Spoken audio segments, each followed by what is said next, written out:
We have Apollo intent, Apollo signals, website tracking, and all of that leads into an account and contact scoring.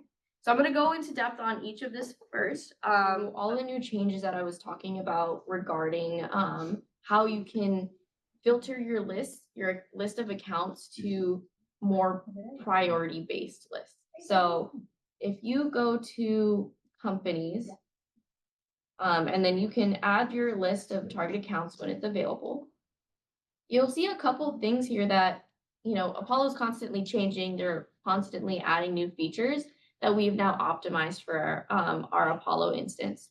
So you'll see a couple of things here: buying intent, website visitors, and signals. So I want to go through each of these first. So signals are on the account and contact level, and we've optimized them for certain things that fit our use case. So on a contact level, if the contact recently had an award, maybe you want to call that out in a sequence. If they recently got funding, if one that I think will be super useful is new office expansion, right? If they're having an office expansion, they're most likely need some cameras up in there. So rapid growth is another one. If they're rapidly growing, that means they have the budget for camera solutions. So poke around, play with these. These are not set in stone, so I'm still going to be iterating throughout. We'll be iterating on that throughout the quarter, but try and poke around. So if I want to look at,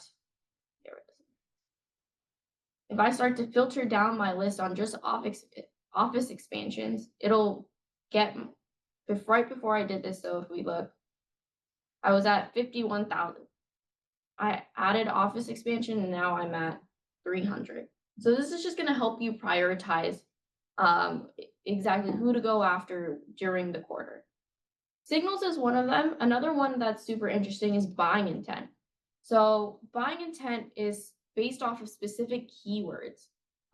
These are very similar to the Google search keywords that we do on the Google Ads aspect. So you'll see things like video surveillance, alarm monitoring, access control, security cameras. We've also added a couple competitors in here as well. And this is based off of search volume. So Apollo is essentially, they're using a third-party tool to look at the search volume based on accounts. So if I want to say, okay, I want to look at who's looking at alarm monitoring, it'll bring down my list even more to people that are actively in the last 90 days have searched up alarm monitoring. So again, this is not a set in stone list. If you have feedback, happy to hear it. We can see in the back end what the search volume is. So we'll be optimizing as we see certain values are increasing or decreasing. Just something to call out too with the intent. We've always had this in Apollo, but it was never optimized for Rhombus before. It was very broad in general.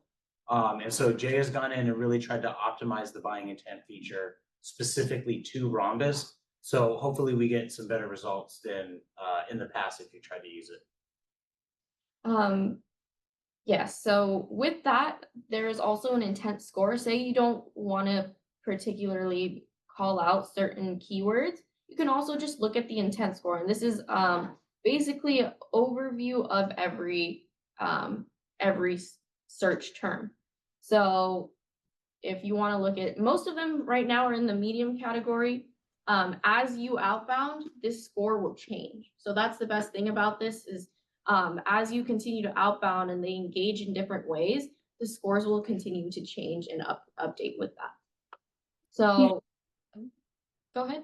I say put your cursor over the little stupid graph next to like the top thing over, like, yeah, there. You can actually see when they're spiking, when they're starting that search. So this is super fascinating. So you can actually kind of go in and find out, oh, because they were looking at digital video recorder information, they just started to look in there in May. All of these look to be like pretty recent, but you can see some other ones where they like spike at different times or are moving and have multiple categories. So fun little side tip. Yeah, so this is super helpful actually. Right now you'll see a spike in May because that's when I turned all of this on. But as the quarter progresses, you should see you know, the spikes go up and down of like who is engaging. And it's engaging it's not engaging with Rhombus. It's engaging wider. So, yeah. It's not, Yeah. it's wider.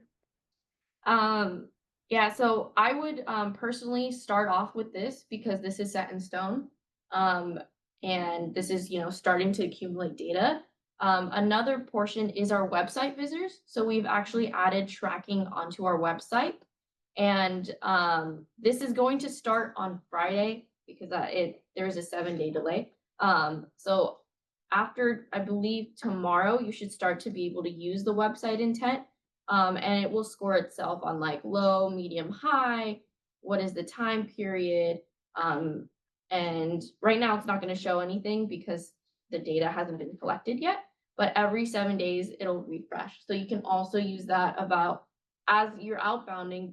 Out of the ones I've outbounded to, is anybody visited the website, you can easily find that data here using this filter. So because this is going to be coming up tomorrow, I would start off with buying intent, the signals as well. But all to say, the signals, website visitors, buying intent goes all together into a cumulative score. Right now we're working through fixing up this model, but you'll see the score is going to be in these categories of fair, good, excellent. So that is another way that you can filter, and it will continue to update and change as people are engaging with different things. Right now, I think a lot of people are in the fair to good category, so we're trying to work through the model and get more accurate data in there so the score changes. So for right now, I would primarily, to begin with, start off with the buying intent and the signals. After this Friday, you can start to use the website visitors, and then I would say scoring will be up and ready most likely next week as more data comes in. Any questions here? I know it's a lot.